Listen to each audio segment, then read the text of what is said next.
નમસ્કાર વિદ્યાર્થી મિત્રો, આજના વિડીયોની અંદર આપણે ધોરણ 5 વિષય પર્યાવરણ અથવા તો આસપાસ એની ત્રિમાસિક કસોટી માટેનું એક મોસ્ટ એમપી પેપર બનાવ્યું છે। આ પેપર મિત્રો તમને ખૂબ જ ઉપયોગી થશે, કારણ કે આપણે પ્રકરણ ટોટલ જે તમારે આવવાના છે 1 થી 3 આવવાના છે, ઘણી સ્કૂલમાં 1 થી 5 આવવાના છે। તો આ પ્રકરણની અંદરથી જ આપણે મોસ્ટ એમપી પ્રશ્ન લીધા છે ને એ પણ જવાબ સાથે।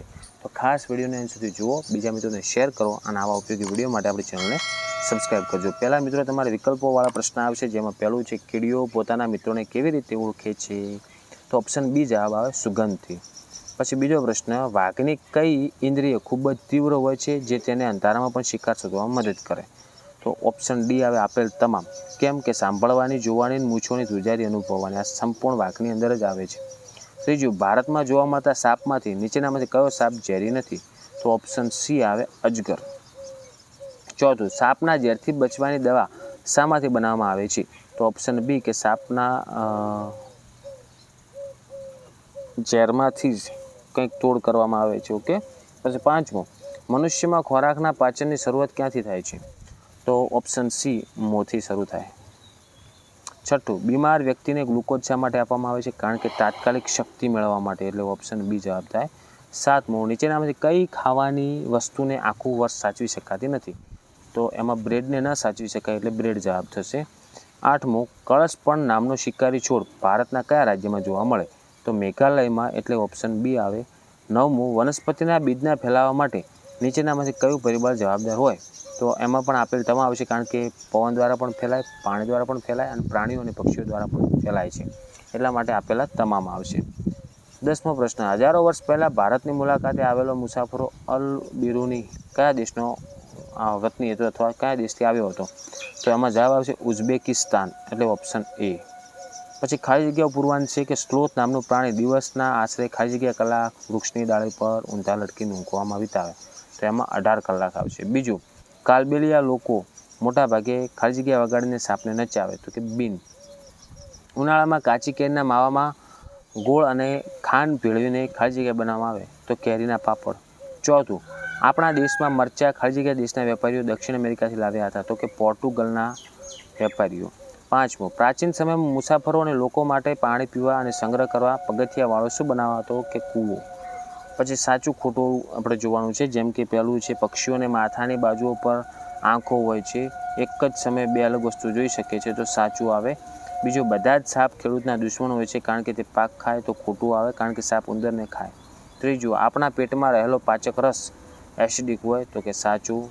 ચોથું, મરચાં અને બટાટા ભારત દેશની જ પેદાશો છે? તો ખોટું, કારણ કે તે દક્ષિણ અમેરિકાથી આવેલા છે। પાંચમું, વરસાદના પાણીનો સંગ્રહ કરવા માટે બનાવેલા પગથિયાવાળા કૂવાને શું કહેવાય? વાવ કહેવાય છે, સાચું। તો એમાં જવાબ આવશે સાચું। ઓકે। જોડકા જોડવાના, જેમ કે ગઢશીસર, તો ઓપ્શન સી આવે કે જેસલમેરનું ઐતિહાસિક તળાવ। બીજું છે નંદા, તો એમાં ઓપ્શન એ આવે એક પ્રવેશદ્વારવાળી વાવ। ત્રીજું, મેલેરિયા, તો એમાં ઓપ્શન ડી આવશે માદા એનોફિલિસ મચ્છર। ચોથું, કળશપર્ણ, તો એમાં ઓપ્શન બી જવાબ આવે શિકારી છોડ।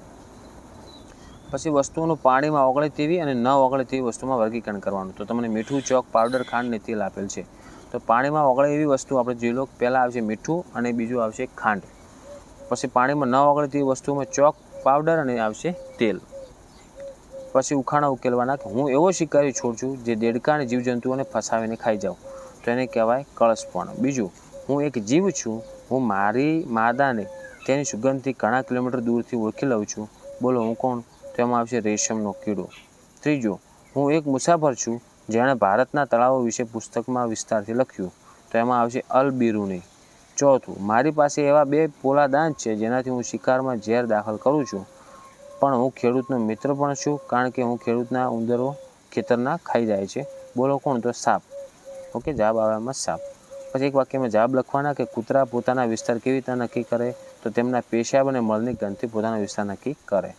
બીજું, પાંડુ રોગ એટલે શું? તો પાંડુ રોગ એટલે લોહીમાં હિમોગ્લોબિન કે લોહ તત્વની ઉણપથી થતા રોગ। ત્રીજો, બીજને ઉગવા માટે મુખ્ય કઈ વસ્તુની જરૂર પડે? તો બીજને ઉગવા માટે મિત્રો હવા, પાણી અને યોગ્ય ગરમીની પણ જરૂર પડે છે। ચોથું, આપણે વરસાદના પાણીનો સંગ્રહ શા માટે કરવો જોઈએ? તો એમાં જવાબ આવશે મિત્રો વરસાદી પાણીનો સંગ્રહ કરવાથી ભવિષ્યમાં પીવાના પાણીની અને ખેતીના જરૂરિયાતો પૂરી કરી શકાય છે। પાંચમો પ્રશ્ન, કોઈ ખોરાક બગડી ગયો છે તે તમે કેવી રીતે જાણી શકો છો? તો ખોરાક બગડી ગયો છે તે દેખાવ ફૂગ રંગ અને તેમાંથી આવતી ખરાબ ગંધ પરથી જાણી શકાય છે. પછી 2-3 વાક્યમાં પ્રશ્ન જવાબ પણ છે, જેમાં પહેલું છે કારણ આપો કે કાચની બરણીઓ અને બોટલોમાં અથાણા ભરતા પહેલાં તેને સૂર્યપ્રકાશમાં શા માટે સૂકવવી જોઈએ? તો બરણીમાં રહેલ થોડો પણ ભેજ અથાણાને બગાડી શકે છે. સૂર્યપ્રકાશ સૂકવવાથી બરણીનો બધો જ ભેજ દૂર થઈ જશે, જેથી અથાણું આખું વર્ષ સુરક્ષિત અને સારું રહે છે. બીજું, જંગલના પ્રાણીઓ ભૂકંપ કે વાવાઝોડું આવવાનું હોય ત્યારે કેવું વર્તન કરે છે? તો જ્યારે ભૂકંપ કે વાવાઝોડું આવવાનું ત્યારે પ્રાણીઓ ભય પારખીને અલગ પ્રકારનો અવાજ અને અસામાન્ય વર્તન કરવા લાગે. ઉદાહરણ તરીકે 2004માં અંદમાન ટાપુમાં સુનામી આવતા પહેલાં પ્રાણીઓના આવા વર્તનને જોઈને ત્યાંની અંદાજિત સલામત સ્થળે જતા રહ્યા. ઓકે. પછી ત્રીજું છે કારણ આપો કે બીજનો ફેલાવો થવો કેમ જરૂરી છે? કે જો બધા બીજ એક જ જગ્યાએ પડે ઉગે તો નાના છોડને સૂર્યપ્રકાશ, પાણી અને પોષક તત્વો પૂરતા પ્રમાણમાં મળતા નથી. વૃક્ષ અને છોડના યોગ્ય વિકાસ માટે બીજનું જુદી જુદી જગ્યાએ ફેલાવવું પણ અત્યંત જરૂરી છે. ચોથું, ડૉક્ટર બીમાર વ્યક્તિને ગ્લુકોઝની બોટલ ચડાવવાની સલાહ શા માટે આપે છે? જ્યારે વ્યક્તિ બીમાર હોય અથવા ઝાડા ઉલટી થયા હોય ત્યારે તેના શરીરમાંથી પાણી અને પોષક તત્વો ઘટી જાય છે. ગ્લુકોઝની બોટલ ચડાવવાથી દર્દીને જમ્યા વગર પણ તાત્કાલિક શક્તિ મળે છે અને નબળાઈ દૂર થાય છે. ઓકે. પછી સવિસ્તાર એટલે કે મોટા પ્રશ્ન, જેમાં પહેલું જો મચ્છર અને માખીઓ દ્વારા કયા રોગો ફેલાય? આ રોગોને અટકાવવા માટે આપણે શું સાવચેતી રાખવી? પહેલું જો મચ્છરથી ફેલાતા રોગ, તો મચ્છર કરડવાથી મેલેરિયા, ડેન્ગ્યુ અને ચિકનગુનિયા જેવા જીવલેણ રોગો ફેલાય. અને માખીઓથી ફેલાતા રોગ, તો માખીઓ ગંદકી પર બેસીને ખુલ્લા ખોરાક પર બેસે છે, જેનાથી કોલેરા, ટાઇફોઇડ અને ઝાડા ઉલટી જેવા પેટના રોગો થાય છે. સાવચેતીના પગલાં શું કે ઘરની આસપાસ ખાડાઓ પૂરી દેવા, ગંદુ પાણી ભરવા દેવું જોઈએ નહીં, અને પાણીની ટાંકી, કુલર અને ખાડા નિયમિત સાફ કરીને તડકામાં સૂકવવા. ઓકે. પછી ભરેલા પાણીના કેરોસીનનો છંટકાવ કરવો જોઈએ. સૂતી વખતે મચ્છરદાનીનો ઉપયોગ કરવો જોઈએ અને ખોરાક હંમેશા ઢાંકેલો રાખવો અને તાજો જ ખાવો જોઈએ. ઓકે મિત્રો, તો આ થઈ ગઈ આપણે ધોરણ 5 વિષય પર્યાવરણની ત્રિમાસિક કસોટી માટેનું મોસ્ટ એમપી પેપર અને તેનું સોલ્યુશન. તો આશા રાખું છું મિત્રો કે વિડીયો તમને ઉપયોગી બન્યો હશે. તો વિડીયોને લાઇક કરો, બીજા મિત્રોને શેર કરો અને આવા ઉપયોગી વિડીયો માટે આપણી ચેનલને સબસ્ક્રાઈબ કરી દેજો. આવા મળીશું મિત્રો આપણે નેક્સ્ટ વિડીયોમાં. Thank you so much for watching my videos. Thank you so much.